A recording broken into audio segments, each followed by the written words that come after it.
इत्र से कपड़ों का महकना कोई बड़ी बात नहीं है, लेकिन मज़ा तो तब आए जब आपकी किरदार से आपकी खुशबू आए। बिल्कुल। नमस्कार दर्शकों, जय श्री राधे। आप सभी का बहुत बहुत स्वागत है हमारे बेहद विशेष कार्यक्रम संत संदेश में, और मैं हूं आपके साथ उपेंद्र कौर। दर्शकों, जैसे मैंने पूर्व में बात कही कि मज़ा तब आता है जब आपके किरदार से खुशबू आती है, और हमारा किरदार तब अच्छा बनता है जब हमारे संस्कार अच्छे होते हैं, हमारी परवरिश अच्छी होती है। जब हमारे संस्कार अच्छे होते हैं ना, तो ऐसे में हमारे परिवार की भी वाहवाही होती है। तो ऐसे में आज इस कार्यक्रम के माध्यम से हम बात करेंगे संस्कारों की, क्योंकि संस्कार है तो आपका चरित्र अच्छा है, संस्कार नहीं तो कुछ भी नहीं। सब कुछ निर्भर करता है संस्कारों पर। तो क्यों ना आज इसी विषय पर चर्चा की जाए, और यह समस्त चर्चा करने के लिए हमारे साथ स्टूडियो में उपस्थित है हमारे बेहद ही खास मेहमान। जी हाँ, हम बात कर रहे हैं संस्कार उपवन के संस्थापक पूज्य श्री नवनीत प्रियदास जी महाराज। तो आइए सबसे पहले मिलकर उनका स्वागत करें। नमस्कार महाराज जी, बहुत बहुत स्वागत है आपका। जी धन्यवाद। राधे राधे। राधे राधे। महाराज श्री, जैसे कि मैंने कार्यक्रम में अभी पूर्व में कहा कि हमारे संस्कारों पर सब निर्भर करता है। तो ऐसे में आप जो है संस्कार उपवन के संस्थापक है, तो सबसे पहला प्रश्न मैं आपसे यही करना चाहूंगी, यही जानना चाहूंगी मेरे लिए, हमारे दर्शकों के लिए, कि संस्कार उपवन क्या है? इसके माध्यम से क्या कुछ किया जा रहा है? जी, सबसे पहले बहुत बहुत धन्यवाद आपका और संतवाणी चैनल का और मेरे प्रिय दर्शकों का कि आप सबने मुझे अपने स्टूडियो में बुलाया और अपनी बात रखने का अवसर दिया। मैं निवेदन करना चाहता हूँ, आपने पहला प्रश्न रखा कि संस्कार उपवन है क्या। जैसे उपवन का नाम हम लोग लेते हैं बगीचे के लिए। बगीचे में सुंदर फूल होते हैं, पर फूल दो प्रकार के होते हैं, एक देखने में अच्छे और एक देखने में तो अच्छे होते ही हैं पर उनमें सुगंध विशेष रूप से होती है। तो हम लोगों ने संस्कार उपवन की जो स्थापना की है वो एक बगीचे के रूप में की है, जिसके फूल आज के नए नए युवा बालक हैं। बालक देखने में तो अच्छे लगते हैं, लेकिन यदि उनके पास में चरित्र हो, अनुशासन हो, कुछ मर्यादाएं हो, कुछ कर्तव्य हो, तो इन सब से उनकी सुगंध चारों ओर बिखरने लगती है। और दुनिया में ऐसे बहुत लोग हैं जो फूल से अधिक उसकी सुगंध से प्रभावित होते हैं। ये वो देश है जहाँ पर चित्र की नहीं, चित्र में छिपे हुए चरित्र की पूजा होती है। तो हम लोग आज के नवयुवकों में, नए बालकों में शिक्षा के साथ संस्कारों की स्थापना करते हैं, और उसके लिए हम लोगों ने एक संस्कार उपवन की स्थापना गाजियाबाद में, और एक कस्बा है वहाँ मुरादनगर, कुर्सी गांव है, उसमें की है। लगभग 7-8 बीघा में वो बनाया हुआ है, और वहाँ पर बच्चों को संस्कारों के साथ शिक्षा दी जाती है। बिल्कुल महाराज श्री, यह तो आपने बहुत अच्छे से हमें समझाया कि संस्कार उपवन क्या है, किस तरीके से ये कार्य कर रहा है। लेकिन एक मन में प्रश्न यह उत्पन्न हुआ, जैसे कि आपने कहा कि बालकों की शिक्षा पर ध्यान दिया जाता है, लेकिन सवाल यह है कि बालकों की शिक्षा पर ही क्यों? क्योंकि समाज के हर व्यक्ति का किरदार बहुत खूबसूरत होना चाहिए, तभी यह समाज जो है खूबसूरत बन पाएगा। लेकिन आपने कहा कि संस्कार उपवन में सिर्फ बालकों की शिक्षा पर ही ध्यान दिया जाता है, ऐसा क्यों? देखिए, आपने बड़ा बढ़िया प्रश्न किया, और इसका उत्तर यह है कि कच्ची मिट्टी में ही बीज को बोया जाता है। यदि मिट्टी पक जाती है तो उसके बाद में उसमें बीज को बोना बड़ा मुश्किल है। इसको ऐसे भी समझा जाए कि छोटे छोटे बालक कोरे कागज की तरह होते हैं। कोरे कागज पर आप कितनी भी अच्छी इबारत लिख दीजिए, कुछ अच्छा लिख सकते हैं, पर जब कागज भर जाता है तो उस पर लिखने में तो बहुत मेहनत करनी पड़ती है। पहले उसमें जो लिखा है उसको मिटाओ, फिर दोबारा से कुछ लिखो, और मिटाने में कागज भी फटने की आशंका रहती है, कागज भी अपनी निज अवस्था में नहीं रहता। तो इन सब बातों को ध्यान में रखते हुए आप भी जैसा देखती होंगी कि जितने भी जो समाज के लोग हैं वो इसी प्रकार हैं। आप उनको कोई नई बात सिखाने के लिए जाएं तो नहीं सीखते तुरंत, लेकिन छोटे छोटे बच्चों को जो आप अच्छी चीज़ें बता देते हैं तो वो तुरंत सीखते हैं। तो छोटे छोटे बच्चों पर हम लोग इसलिए ध्यान देते हैं क्योंकि वो कच्ची मिट्टी की तरह होते हैं। और मैं संतवाणी चैनल के सभी दर्शकों को एक विशेष निवेदन करना चाहता हूं। आजकल बच्चों को मोबाइल का प्रयोग बहुत अधिक हो रहा है, उसके द्वारा भी विचारों के बीज उनके मस्तिष्क में बोए जा रहे हैं। लेकिन सावधान हो जाइए, अच्छे समय में अच्छे बीज बो दीजिए तो आपके बच्चों के मस्तिष्क में अच्छी फसल लगेगी, यानी कि वह सद्गुण और सद्गुणी होंगे और चरित्रवान होंगे। सारे सद्गुण उनके पास में आके खड़े हो जाएंगे। आप लोगों ने देखा होगा जब भूमि खाली होती है ना तो घास फूस उगती है। इसीलिए अपने बच्चों के मस्तिष्क में पहले ही सद्गुणों के संस्कारों के बीज बो दीजिए, अन्यथा कोई ना कोई विचार रूपी घास उनके मस्तिष्क में आ जाएगी और वो जीवन भर आपको और हमारे समाज को परेशान करती रहेगी। तो छोटे छोटे बच्चों का ध्यान मैं इसीलिए रखता हूँ। बिल्कुल, बहुत सुंदर से आपने समझाया, क्योंकि कच्ची मिट्टी को हम जिस तरीके का आकार देना चाहते हैं हम दे सकते हैं, लेकिन एक बारी अगर वो मिट्टी पक गई तो उसे कुछ भी आकार दे पाना बहुत असंभव हो जाता है। महाराष्ट्र, लेकिन एक सवाल मन में उत्पन्न हुआ कि घर के बच्चों में जो पहले संस्कार देते हैं वो उनके माता पिता ही देते हैं, तो ऐसे में माता पिता कैसे अपने आप को संस्कारित करें? क्योंकि अक्सर कुछ माता पिता मैं कहना चाहूंगी जो कि संस्कारों से नहीं जुड़े होते, तो ऐसे में वो अपने बच्चों को कैसे संस्कार में? धर्म प्राण देश भारतवर्ष में हम लोग रहते हैं। देखिए, जैसे जापान को, जर्मनी को टेक्नोलॉजी के लिए जाना जाता है, अमेरिका को एक बहुत बड़ी शक्ति के रूप में जाना जाता है, ऐसे ही भारत की पहचान यहाँ के धर्म से है। मैं पुनः निवेदन करूँगा, यह वह देश है जहाँ पर बच्चों को, यहाँ के गुरुकुलों के द्वारा जो बच्चों को शिक्षा दी जाती थी, वह शिक्षा केवल लोक की नहीं होती थी, परलोक की भी शिक्षा यहाँ पर दी जाती थी। यानी कि केवल भौतिकता की शिक्षा नहीं, आत्म साक्षात्कार कराने की भी शिक्षा यहाँ पर बच्चों को दी जाती थी। तो मैं समझता हूँ कि ऐसे धर्मप्राण देश यदि हम भारतवर्ष में रहते हैं तो कुछ माता पिता जो धर्म से विपरीत जा रहे हैं, मैं चाहूँगा कि उन सबको स्वाध्याय करना चाहिए, उन सबको अच्छा संग करना चाहिए। इस संग के प्रभाव से आपके जो बच्चे अगली पीढ़ी में आते हैं वो आपके सिखाने से नहीं सीखेंगे, वो आपको देख करके बड़े होंगे, और जब वो आपको ही अच्छे कर्म करते हुए देखेंगे तो मैं समझता हूँ कि धर्म प्राण देश भारतवर्ष की जो महिमा और गरिमा है ना, वो बनी रहेगी। यहाँ के नागरिकों से ही तो देश की महिमा बनती है। और एक बात और है कि students are the backbone of the country, the nation will be as the students are today. आज हमारा देश बालक जैसे हैं, आने वाले 10 साल बाद हमारा देश वैसा ही होगा। तो इसलिए कुछ लोगों को ही धर्म की शिक्षा का पालन नहीं करना चाहिए, जितने भी जन हैं उनको करना चाहिए, और उनको देख करके आगे की पीढ़ियां भी बदलेंगी। और बड़ी बड़ी क्रिमिनल एक्टिविटीज़ जो हो रही हैं, आज अपने माता पिताओं को लोग घर से बाहर निकाल करके वृद्धाश्रम में रख रहे हैं, बहुत सारे बच्चे ड्रग एडिक्टेड हो रहे हैं, इन सब की सुरक्षा हो जाएगी और मेरा भारतवर्ष समृद्ध और विश्वगुरु की रूप में पुनः प्रतिष्ठित हो जाएगा। बिल्कुल। अच्छा महाराज जी, जब यहाँ पर बात संस्कारों की हो रही है तो एक सवाल मन में और उत्पन्न हुआ। आजकल देखिए, मेन हमारा मकसद क्या रहता है? धन कमाना।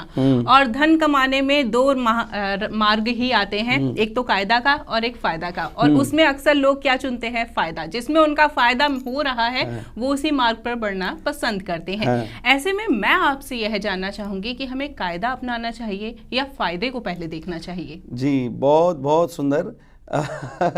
आज हम जिस एज से गुजर रहे हैं वहाँ पर अधिकांश स्थिति ऐसी ही बनी हुई है कि लोग धन के लिए अपने जितने भी नियम हैं, जितने भी कर्तव्य, उन सबको बिल्कुल तिलांजलि दे चुके हैं, साइड में रख चुके हैं, और वह वास्तव में ठीक नहीं। और आपने बहुत बढ़िया कहा, एक क्रांतिकारी भक्त थे, भक्त राम शरण दास जी, पिलखुआ गाजियाबाद के निकट वहाँ निवास करते थे, और वो प्रायः अपने प्रवचनों में ये बात कहते थे कि भाई कायदे और फायदे के दो मार्ग जाते हैं, प्रायः लोग फायदे का मार्ग चुनते हैं, कायदा छोड़ देते हैं, पर कायदे का मार्ग चुना जाए तो सदैव उसमें फायदा ही होता है। आज के समय में लोगों को ठगने की विद्या का एक कहते हैं हाँ आदत बन चुकी है ना। और अभी उपेंद्र जी, मैं आपको बताऊं कि कुछ दिन पूर्व मेरा प्रवचन जेल के कैदियों के लिए हुआ। तो जब मैं जेल में कैदियों को प्रवचन देने के लिए गया तो मैंने वहाँ पर बोर्ड लगा हुआ देखा, उसमें 5000 कैदी बंद थे। मैंने जेलर साहब से ऐसे पूछ लिया कि साहब ये इतना क्राइम है, यहाँ 5000 कैदी बंद हैं, तो ये सब के सब क्रिमिनल्स हैं? तो बोले नहीं नहीं, ये कोई ऐसे मर्डरर नहीं है, ये इन्होंने कोई डकैती नहीं डाली, पर ये इनमें से 4000 से अधिक कैदी वो हैं जिनको कम समय में अधिक पैसा कमाने की इच्छा थी, और उन्होंने सही रास्ता छोड़ दिया, कायदे का रास्ता छोड़ दिया, फ़ायदे का अपनाया, 420 करने लगे और बस जेल में आ गए। यानी कि कुछ ना कुछ गड़बड़ी की और जेल में आ गए। अब मैं आपको एक निवेदन करना चाहता हूँ, एक संस्कार की बात हमारे समझने योग्य है। आज का समय धन कमाने का है, जो देखो वो धन कमाने के पीछे लगा हुआ है।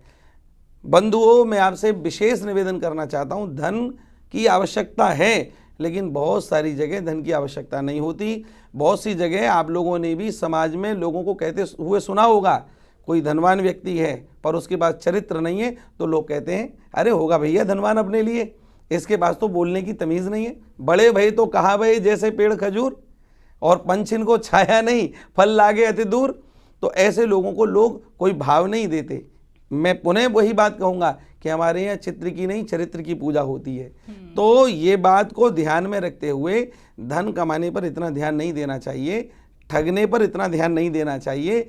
कम से कम हम लोगों को स्वाध्याय, संतों का संग, गुरुजनों का संग करते हुए सही मार्ग को देखना चाहिए कि जो इस समय भी काम आएगा और मरने के बाद भी काम आएगा, वह अर्जित करना चाहिए।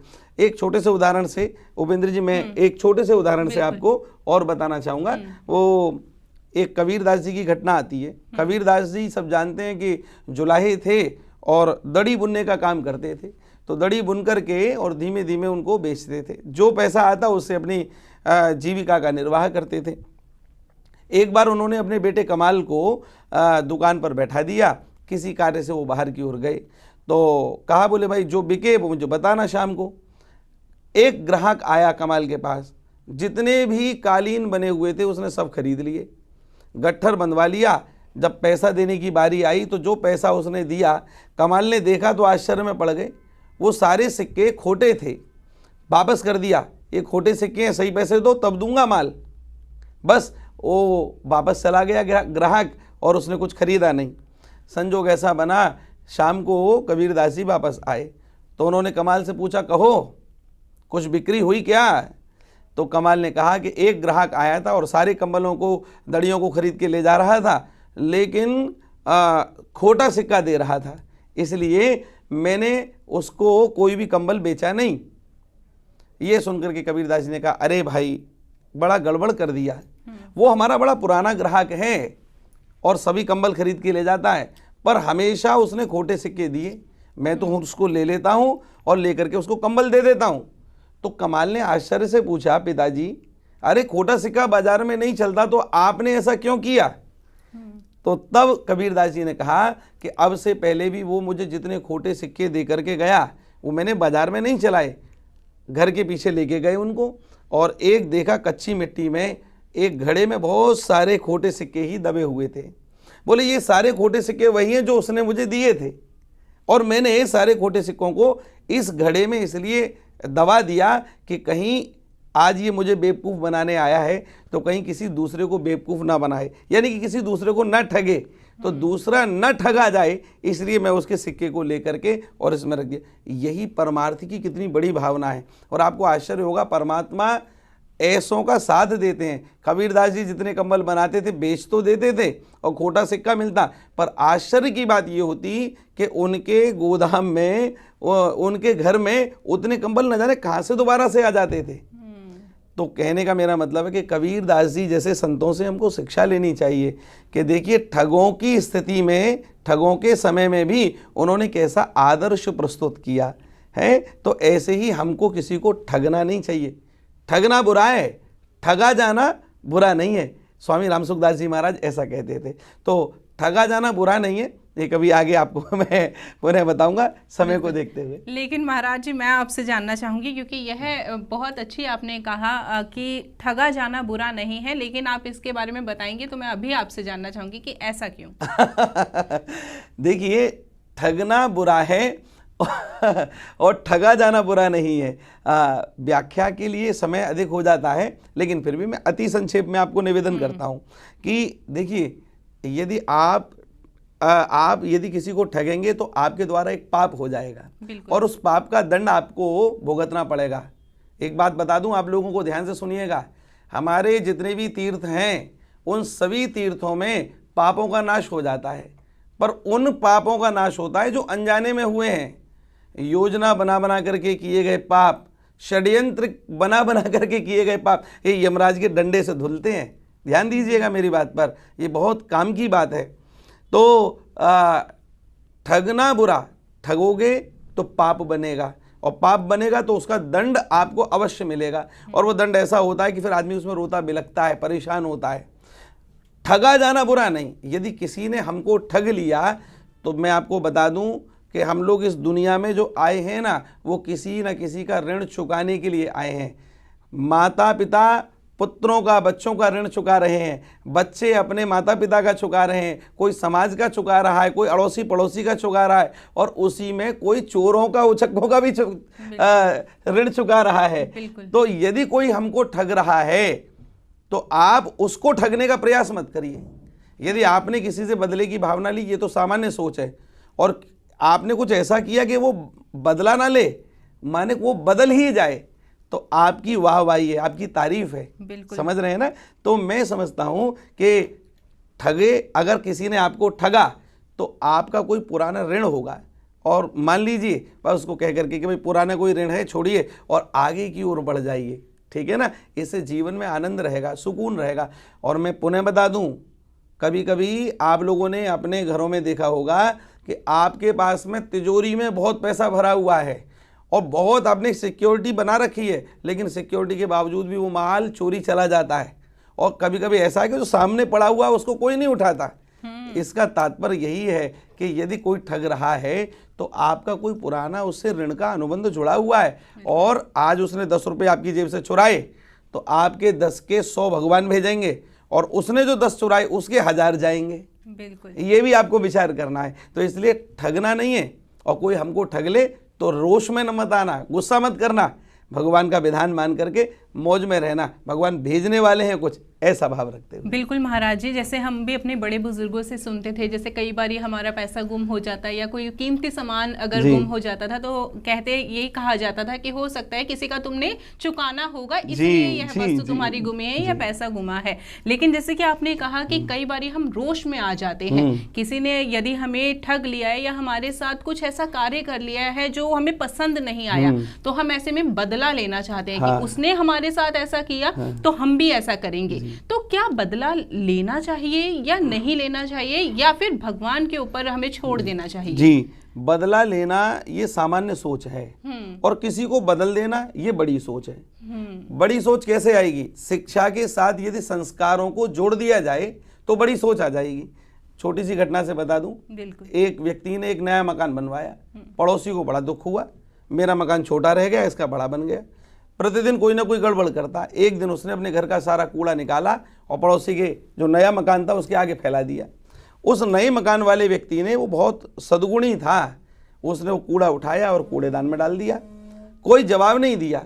उसको बड़ा आश्चर्य हुआ। उसने अगले दिन अपने घर का सारा जो और भी कबाड़ा था, अभी तो कूड़ा था, अभी कबाड़ा भी सारा निकाल करके उसके द्वार पर जमा कर दिया। उसने वह भी उठा करके और अलग रख दिया, एक शब्द भी नहीं बोला। आश्चर्य। तीसरे दिन तो उसने कहा कि कुछ नहीं करता, आज तो बोलेगा कुछ ना कुछ और इसका मैं मुंह तोड़ूंगा। ऐसा भाव रखते हुए उसने अपने सारे घर को सफाई की और उसकी कीचड़, माने नाली की कीचड़ भी निकाल करके और नए वाले मकान के चबूतरे पर फैला दी, फेंक दी। अब आप आश्चर्य करेंगे ना, तो 2 बार तो आप भी कहोगे कि भाई क्यों उपेंद्र जी ऐसा है या नहीं? बिल्कुल। 1-2 बार तो आप भी कहेंगे कि भाई अब इसको क्षमा कर दिया, तीसरी बार में अब क्षमा नहीं करेंगे। लेकिन देखिए आदर्श कैसे प्रस्तुत होता है। दर्शकों, ऐसा ही स्वभाव यदि हम लोगों ने रखा तो हम लोगों का जीवन आदर्श में जीवन हो जाता है। उस व्यक्ति ने कोई भी रिएक्शन नहीं दिया, कीचड़ को साफ किया। वो व्यक्ति जिस कीचड़ डाल करके गया था, बाल्टी में भर के लाया था, बाल्टी को भी वहीं फेंक गया। उस पड़ोसी ने बाल्टी को धोया और धो करके उसमें आम भरे, पड़ोसी के पास लेकर के गया। पड़ोसी का दरवाजा जब खटखटाया तो वो बाहर की ओर निकला। जैसे वो बाहर निकला तो उसने समझ लिया कि अब झगड़ा होगा, तो वो डंडा लेकर के निकला। जैसे ही वो बाहर निकला तो मुस्कुराते हुए उस नए पड़ोसी ने वो आम की बाल्टी उसके आगे कर दी। तो उसको आश्चर्य हुआ कि मैंने तो उसके यहाँ कीचड़ डाली, कबाड़ा डाला, कूड़ा डाला, पर ये आम लेकर के आया। तो उससे एकदम कड़क के पूछा, मैंने कूड़ा तुम्हारे यहाँ डाला और तुम मेरे को आम दे रहे हो, क्या चाहते हो? तो उसने कहा महोदय, जिसके पास जो वस्तु अधिक मात्रा में होती है ना, वो दूसरे को वही तो दे सकता है। बस मेरे पास में आम अधिक थे, मेरे पास मिठास अधिक थी, तो मैंने आपको मिठास दी, बाकी जो आपके पास ज्यादा था वो आपने दिया। इतना सुनते ही उसका सारा गुस्सा रफू चक्कर हो गया, पैरों में गिर गया, आंखों से अश्रुपात होने लगा, और उसने कहा कि आज के बाद कभी बदले की भावना नहीं रखूंगा। देखिए कैसा अद्भुत उदाहरण है। बदला लेने की भावना यदि वह नया व्यक्ति करता तो जीवन भर दीवार खिंची रहती, लेकिन उसने ऐसा कार्य किया कि वो बदल ही गया, और दोनों ने मैत्रीपूर्ण भाव से अपना जीवन निर्वाह किया। तो ये मैं समझता हूँ आपके प्रश्न का उत्तर मिल गया होगा। बहुत सुंदर हमें जो है अभी उत्तर आपने दिया, हमारे दर्शकों को दिया। और सच में महाराज जी, कई बार ऐसा होता है कि अक्सर जब व्यक्ति दुर्व्यवहार हमारे साथ करता है तो एक ना एक पल में आके हम भी थोड़ा हो ही जाते हैं कि नहीं, अब तो बस हमारी भी जो है पानी नांग गया है, और अब जो है हम भी ऐसा ही व्यवहार करेंगे। लेकिन आपने बहुत अच्छे से समझाया कि हमें हार नहीं माननी चाहिए, अपना चरित्र कभी नहीं बदलना चाहिए। और कहते हैं ना, सब कुछ संस्कारों से जुड़ा हुआ है, हमारे संस्कार अच्छे होंगे तो सब कुछ अच्छा होगा। संस्कारों से विवेक जागृत होता है। बिल्कुल, विवेक जो सुसुप्ति अवस्था में पहुंच जाता है, गलत संगति, गलत व्यसनी लोगों का संग वो विवेक को दबा देता है, और अच्छा संग करोगे तो विवेक जागृत हो जाता है। वही संस्कार शिक्षा की बात है। बिल्कुल। और महाराज जी ये भी कहते हैं ना कि अगर हमारा चरित्र अच्छा है तो ऑरा अच्छा बनता है। आसपास के सभी लोग हमसे बात करना चाहते हैं, हमारे साथ बैठना चाहते हैं। लेकिन वही अगर हम बहुत सुंदर से बन के बैठे हों,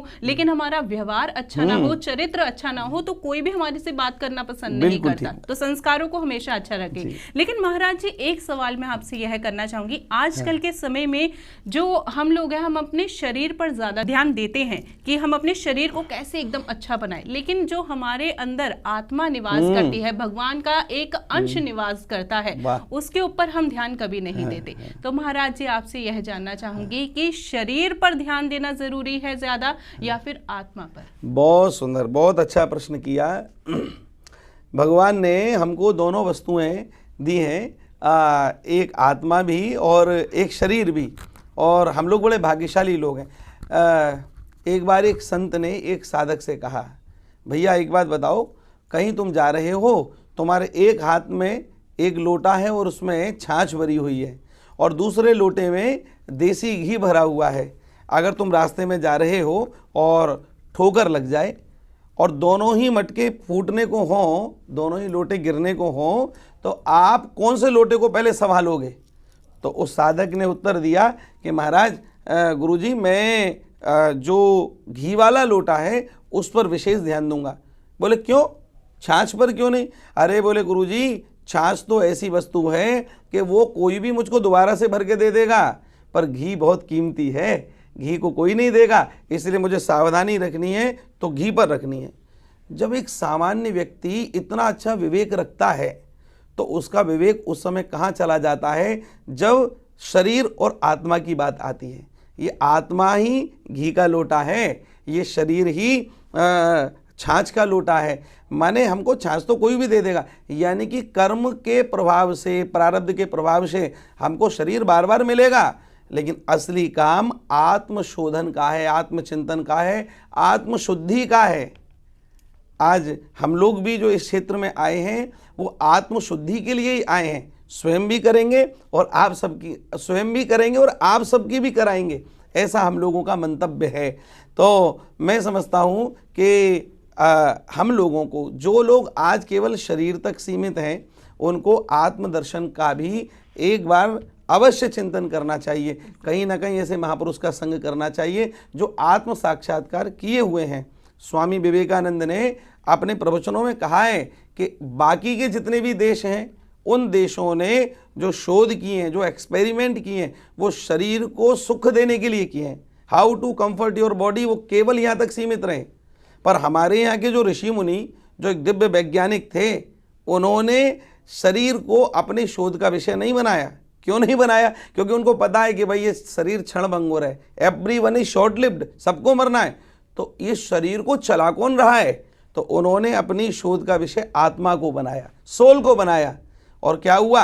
यहीं बैठे बैठे भूत भविष्य वर्तमान सबको जान लिया, आगे पीछे अगला जन्म पिछला जन्म सब कुछ जान लिया, आत्मा पर शोध किया। इसलिए आज भी विदेशी लोग पूर्व जन्म को, अगले जन्म, पिछले जन्म को नहीं मानते। क्यों नहीं मानते? क्योंकि उनकी पहुंच वहां तक नहीं हुई, क्योंकि उनका शोध का विषय शरीर रहा। तो मैं बंधु आपसे निवेदन करूंगा कि ये जो शरीर है और आत्मा है, हमको आत्म साक्षात्कार पर इस मनुष्य शरीर को पाके, हीरे जैसे शरीर को पा करके ध्यान देना चाहिए। सारा धन यहीं छूट जाएगा, कुछ भी लेकर के नहीं जाएंगे। केवल अपने आत्म साक्षात्कार की वस्तु ही हमको परमात्मा तक पहुंचाएगी। जिस परमात्मा का हम अंश हैं, परमात्मा का अंश जीवात्मा है, इस जीवात्मा को पुनः उससे ही मिलना है, वही कार्य करिए। ये मनुष्य शरीर इसी के लिए मिला है। बिल्कुल, हम यह नहीं कह रहे कि शरीर पर बिल्कुल भी मत ध्यान दीजिए, शरीर पर ध्यान दीजिए, लेकिन जो उसके अंदर आपकी आत्मा है उस पर विशेषकर ध्यान दीजिए, क्योंकि शरीर जो है वो नश्वर है, लेकिन आत्मा जो है वो हमेशा आपके साथ रहेगी, उसका कभी अंत नहीं होता।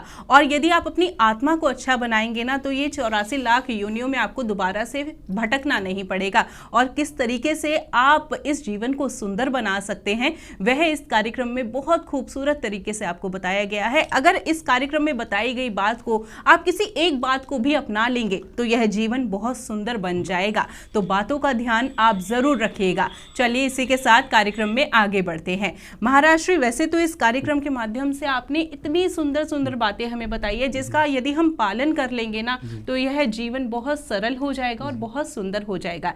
लेकिन कहते हैं ना, कई बारी सज्जन व्यक्ति की केवल एक बात यदि हम अपना ले या कोई एक बात हमारे मन में बैठ जाए तो पूरा जीवन परिवर्तित कर देती है। और हमारे ये कार्यक्रम का नाम ही संत संदेश है, जिसमें हम संतों का, आप जैसे संतों का संदेश प्राप्त करते हैं हमारे लिए, हमारे दर्शकों के लिए। तो ऐसे में कार्यक्रम के अंत में आपसे मैं कुछ ऐसे संदेश जानना चाहूंगी जिससे मानव मात्र का ना कल्याण हो जाए। वाह, बहुत सुंदर बात आपने कही।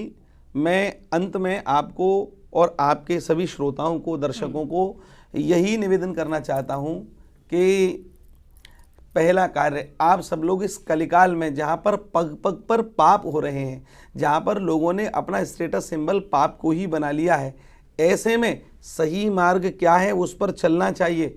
इसके लिए सबसे पहला कार्य भक्तमाल को, चूँकि मैं एक भक्तमाल का वक्ता भी हूँ और मैंने उस सरोवर में खूब गोते लगा करके बड़े बड़े हीरे निकाले हैं और आज उनसे लाभान्वित भी हो रहा हूँ। तो मैं आप लोगों को यही निवेदन करना चाहता हूँ कि आप भक्तमाल का दर्शन कीजिए, प्रत्येक दिन स्वयं एक भक्त का चरित्र पढ़िए और आदर्शमय जीवन क्या होता है उसको समझिए। वैसा आप अपना जीवन बनाइए, आपको देख करके सैकड़ों लोगों का जीवन वैसा बनेगा। आज भारतवर्ष को आवश्यकता है, आज भारतवर्ष चारित्रिक दौर्बल्य नाम की बीमारी से पीड़ित है। आज बड़े बड़े धनाढ्य लोग हैं पर वो चरित्रवान नहीं है। आज उनकी सोच का स्तर ऊंचा नहीं, बड़ा निम्न है।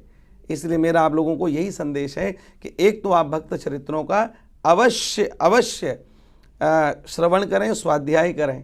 दूसरा निवेदन, आज सभी हिंदुओं को जुड़ने की आवश्यकता है, सभी सनातन धर्मियों को जुड़ने की आवश्यकता है। तो एक दूसरे का क्रोध विरोध न करते हुए ऐसा माने कि भारतवर्ष एक सुंदर बगीचा है, भारत माता एक बगीचे का रूप है और उस बगीचे में विभिन्न रूप फूल खिले हुए हैं। एक दूसरा फूल एक दूसरे से लड़ता नहीं है, बल अलग अलग फूल खिले हुए हैं, तो उससे बगीचे की सुंदरता बनी रहती है। तो ऐसे ही एक दूसरे का विरोध कटाक्ष ना करके एक दूसरे का समर्थन करें, अपने से सबको बड़ा बताएं, वो ही ज़्यादा उत्तम रहेगा। वर्तमान का समय जुड़ने का है, टूटने का नहीं है। और बंधुओं, आत्म साक्षात्कार के लिए मैं आपकी प्रतीक्षा कर रहा हूं। मेरी अगर आवश्यकता कहीं आप लोगों को पड़े तो आप सबका मैं संस्कार उपवन में स्वागत करता हूं। आप आइए, हमारे नंबर्स और सारी चीज़ें गूगल पर भी और इस कार्यक्रम में भी दिखाई जा रही हैं, तो आप उनसे जुड़ करके और हमसे जुड़िएगा, ऐसी आप लोगों से प्रार्थना है। बिल्कुल, देखिए, आपके संस्कारों के माध्यम से आपका चरित्र महकेगा और जब आपका चरित्र महकेगा तो यह समाज महकेगा और जब समाज महकेगा तो इस समाज में जो क्राइम रूपी दुर्गंध है वो हट जाएगी और समाज का उत्थान होगा। इसके अलावा यदि आप महाराज श्री से कथा करवाना चाहते हैं या फिर संस्कार उपवन से जुड़ना चाहते हैं तो ऐसे में नंबर्स लगातार आपकी टीवी स्क्रीन पर दिखाए जा रहे हैं, आप इन नंबर्स पर कभी भी कॉन्टैक्ट कर सकते हैं। चलिए इसी के साथ कार्यक्रम में वक्त हो चला है यहीं पर विराम देने का। महाराज श्री, आप जुड़े, कीमती जानकारी दी, उसके लिए बहुत बहुत धन्यवाद। धन्यवाद, धन्यवाद, राधे राधे।